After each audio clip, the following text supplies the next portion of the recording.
astrophysicist Neil deGrasse Tyson on science, God, and the universe. If God is the mystery of the universe, these mysteries, we're tackling these mysteries one by one. If you're going to stay religious at the end of the conversation, God has to be more to you than just where science has yet to tread. Welcome. Look at this glorious photograph.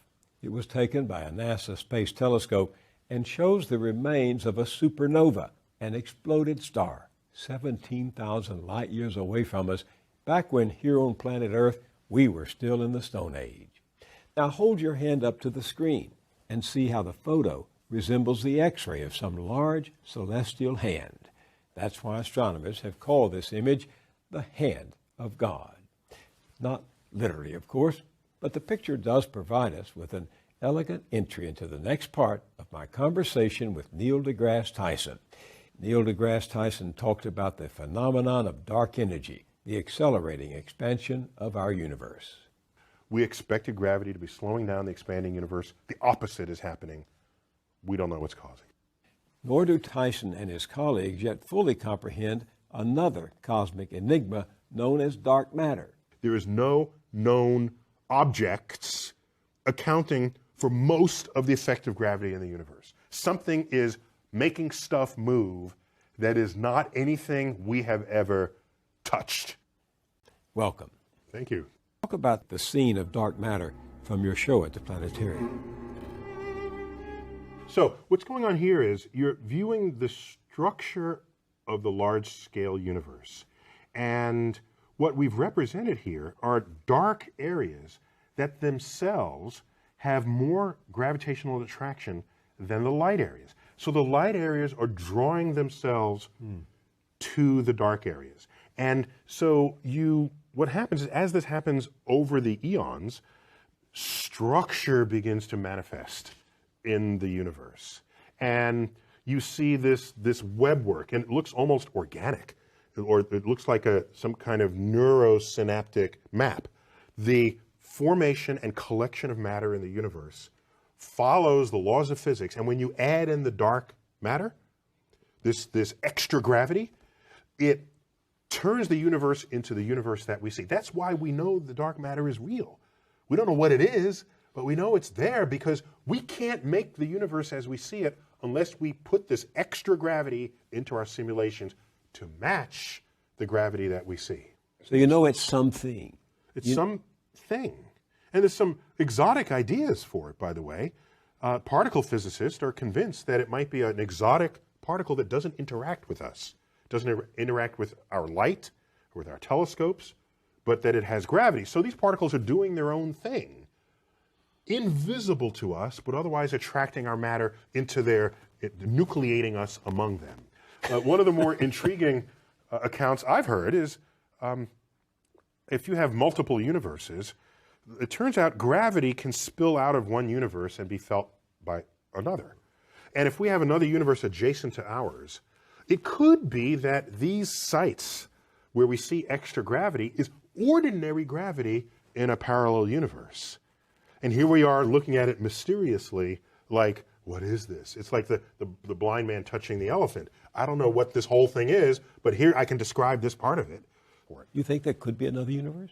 I don't see why not.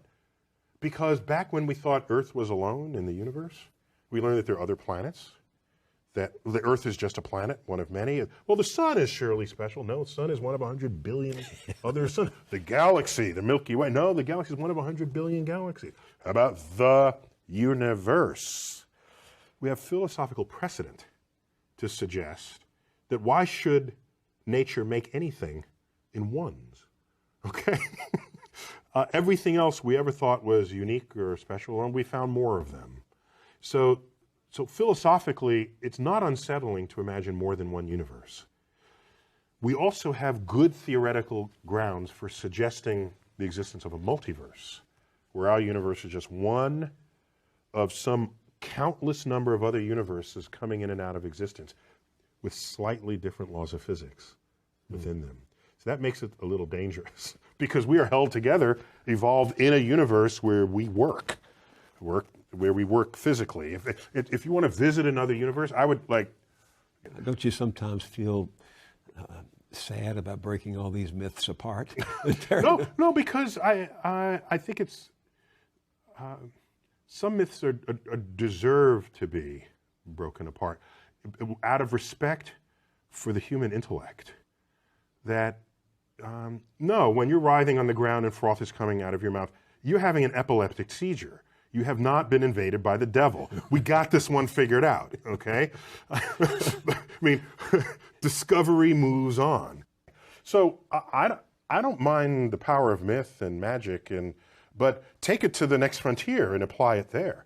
Don't apply it in places where we've long passed what we already know what's going on. I came out of the planetarium, and that evening I sat thinking about what you said in the show about you acknowledged the Big Bang, and I remember that Hubble rewound the process mathematically, correct me if I'm wrong, and calculated that everything, matter, space, energy, even time itself, actually had a beginning. So it turns out that was not Hubble, although Hubble had the data that enabled the calculation. The person who did that was a Belgian priest, Georges Lemaitre. He's a priest, physicist priest. Right. Okay? What a cool thing to have on your business card. You got people coming and going with that. But he calculated what the implications of Einstein's general relativity, which was the new theory of gravity, would be with Hubble's expanding universe. And he says the whole universe may have begun in a singular point in the past. And thus, Big Bang as a phrase was used pejoratively of this idea, but it stuck. Well, the astronomer Robert Jastrow described it like the explosion of a cosmic hydrogen bomb. Not the explosion of a cosmic hydrogen bomb, but like the explosion of a cosmic hydrogen bomb. Yeah, so there you're stuck with the analogy of the biggest explosion you know, using that to describe something that's even bigger, which is hard to do, right? I mean, not to get morbid on you, but I was 4 blocks from the collapse of the World Trade Center towers. I lived downtown, and I was trying to describe to others the sound of the collapse of a 107-story building. And it is not like anything else. So I can say, well, imagine 2 trains colliding, but how many of us even have heard or seen that? Whatever that is, it's more than that. So you're stuck. If the biggest explosion we've made on it is a hydrogen bomb, then you say it's a cosmic hydrogen bomb. It is,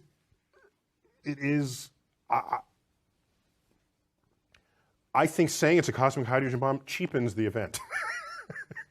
Yeah, it's way bigger. Yeah. An incredible flash of energy and light, though. And matter and, yeah, all of this, all of the above. Do you give people who make this case that was the beginning and that there had to be something that provoked the beginning, do you give them an A at least for trying to reconcile faith and reason? I don't think they're reconcilable. What do you mean? Well, so let me say that differently.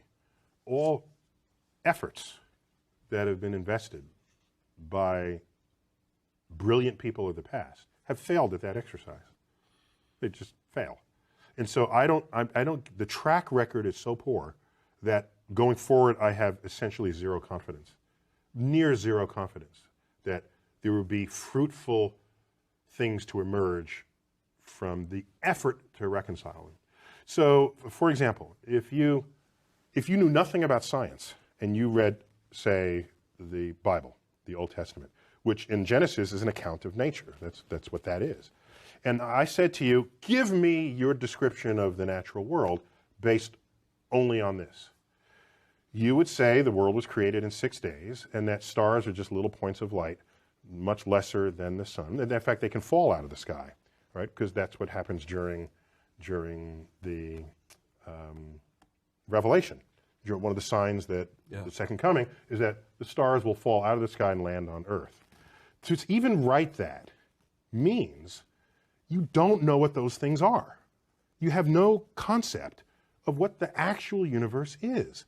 So everybody who tried to make proclamations about the physical universe based on Bible passages got the wrong answer. Right. So what happened was when science discovers things and you want to stay religious or you want to continue to believe that the Bible is unerring, what you would do is you would say, well, let me go back to the Bible and reinterpret it.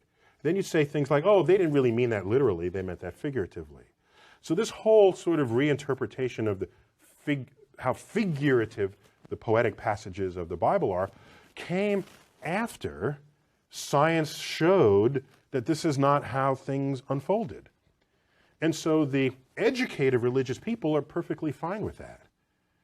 It's the fundamentalists who want to say that the Bible is the literal truth of God and want to see the Bible as a science textbook, who are knocking on the science doors of the schools trying to put that content in the science. Enlightened religious people are not behaving that way.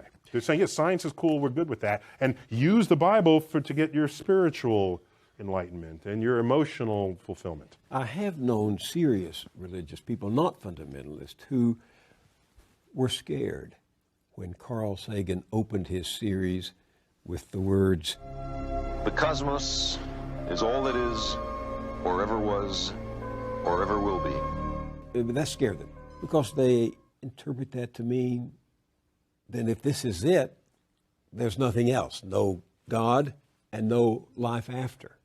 For religious people, many people say, well, God is within you, or God, there are ways that people have shaped this, rather than God as an old gray-bearded man in the clouds. So if God is within you, what I'm sure Carl would say, in your mind, and we can measure the neurosynaptic firings when you have a religious experience. We can tell you where that's happening, when it's happening, what you're feeling like at the time. So your mind, of course, is still within the cosmos. But do you have any sympathy for people who seem to only feel safe in the vastness of the universe you describe in your show if they can infer a personal God who makes it more hospitable to them, who cares for them? In this, what we tell ourselves is a free country, which means you should have freedom of thought. I don't care what you think. I just don't. Go think whatever you want. Go ahead. Think that there's one God, two gods, 10 gods, or no gods. That is what it means to live in a free country. The problem arises is if you have a religious philosophy that is not based in objective realities that you then want to put in the science classroom. Then I'm going to stand there and say, no, I'm not going to allow you in the science classroom.